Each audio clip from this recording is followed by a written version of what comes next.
Bonjour les parents, bonjour les petits élèves. Je voulais vous refaire une petite sélection de livres jeunesse. Mais comme je vois vos enfants en semaine, je vois ce qui fonctionne bien avec eux. Alors, Chien bleu, je reviens sur Chien bleu parce qu'il l'aime beaucoup et comme on l'a pas mal travaillé en classe, ça peut valoir le coup. Chien bleu Nadja à l'école des loisirs. Pareil, je vous renverrai les références. Voilà, la petite taupe à qui on a fait caca sur la tête. Ça, c'est un vrai succès chez les enfants, chez Milan Jeunesse. Ils aiment beaucoup ce livre. Il existe en petit format également. Je vous conseille ça en tant que famille. Quand vous êtes fatigué, c'est les albums du Père Castor, c'est chez Flammarion. Là, il y a Hansel et Gretel, dans celui-là, le petit chaperon rouge et les trois petits cochons. Et surtout, il coûte 13 euros et il y a un CD-ROM. Donc comme ça, vous pouvez les poser pour la sieste ou le soir et vous mettez le CD-ROM. Ça peut vous reposer un petit peu aussi en tant que parent. C'est très très bien raconté et c'est toujours des contes classiques. Les trois contes du Père Castor, le livre jaune, chez Flammarion Jeunesse avec le CD-ROM. Il y a plusieurs contes, il y a plusieurs versions et plusieurs contes, mais le Père Castor, c'est toujours de la qualité.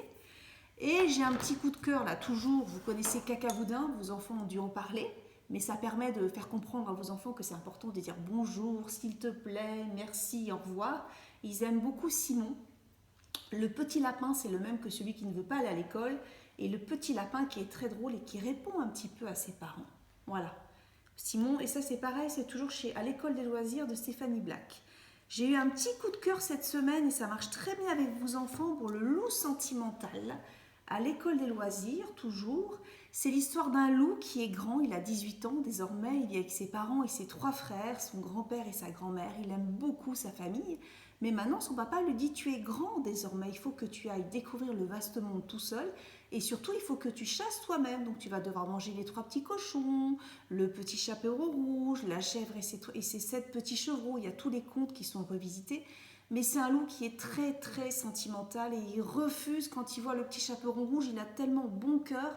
Même s'il est affamé, qu'il a terriblement faim, il essaie de ne pas la manger, mais il commence à avoir faim quand même. Donc il ne va pas se mettre à manger des navets, de la salade. Donc comment va-t-il trouver une solution pour être sentimental, mais quand même carnivore, pour manger quelque chose? Donc le loup sentimental à l'école des loisirs, c'est une très belle histoire que je vous conseille.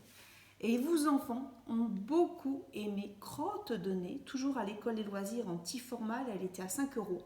C'est l'histoire d'un petit cochon qui s'appelle Jules, qui est amoureux de Julie. Et ils vont à l'école ensemble, mais Jules, ce petit cochon, il a un défaut, c'est qu'il est très sale. Il se lave qu'une seule fois par mois, il sent pas très bon et surtout, il adore manger ses crottes de nez. Alors forcément, Julie n'est pas très amoureuse de lui, même elle l'ignore complètement. Et un jour, au cœur de la forêt profonde, ils se font attraper par un loup.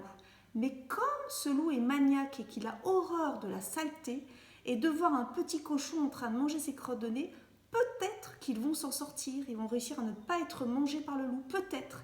Voilà, je vous conseille vivement Crotte de nez à l'école des loisirs. À bientôt les petits élèves.